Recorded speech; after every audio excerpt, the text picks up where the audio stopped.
Hello everyone and welcome back to another stupid video. In today's video, we're going to be checking out Windows Server 2003. I actually never thought I would do this video, but this is just going to be an install tutorial for Windows Server 2003. So let's go with typical here, I'll install it later, and we'll go with Windows Server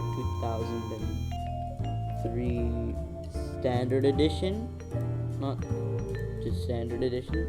Next, we're gonna yeah, sure, that's a good name for it. Let's click next. That should be fine.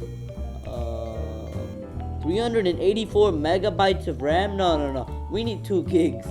Let's go to the CD drive and put in the ISO, which is not going to be in bootleg. It will be in Windows XP Server 2003. There we go. And then close, finish. Virtual machine, full screen it. Of course, we're gonna go into free stretch mode here, and there we go. We're going into the Windows setup, which is gonna be very, very nice. That it's going into the setup,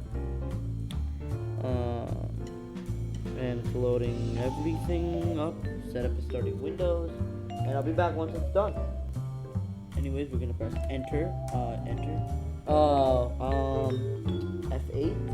I've actually never installed Windows Server 2003 before, so this is going to be my first time as well. But anyways, we're going to just press enter, quick format, and now it will be formatting the drive. So I'll be back once it boots into the next portion of setup. Alright, so now it will reboot the computer. You can see it says Windows Server 2003 Standard Edition there. Okay, Windows Server 2003.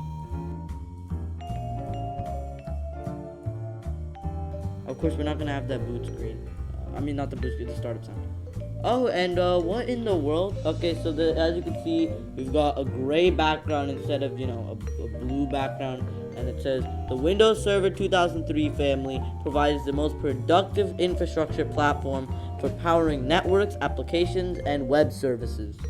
Okay, and it's a setup will complete in approximately 39 minutes. So, yeah. This doesn't even say Windows XP, it just says Windows. Come on, man, give me my Server 2003 branding. Come on. Alright, so I'll be back once, this is done. Alright, so we're on this portion. We're just going to click next. We're going to type in 7Z, and we're going to type in Ratwick, because why not? Anyways, we're going to click next, and we got to enter the product key.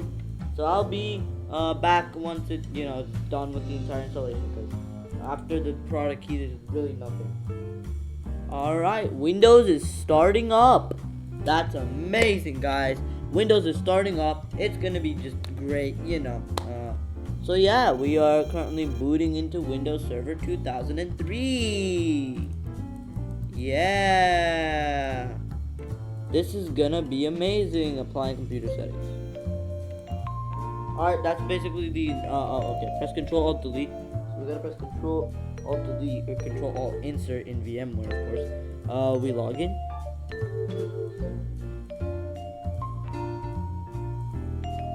Okay. And we're in, and we're just gonna Windows. Okay. I don't know what's going on. I think this is let's just open up my computer here, and you can see it does not look that user friendly, which is great. Let's launch Task Manager and Explorer. Yeah, that should be just fine. This is just fine. Okay, let's just run Explorer.exe. And Explorer's back. Okay, so what we're gonna do now is we're gonna just configure automatic updating. Okay, whatever. Let's just close that and hope it works. Okay, so that's basically the end of the video. Thank you guys for watching, and bye.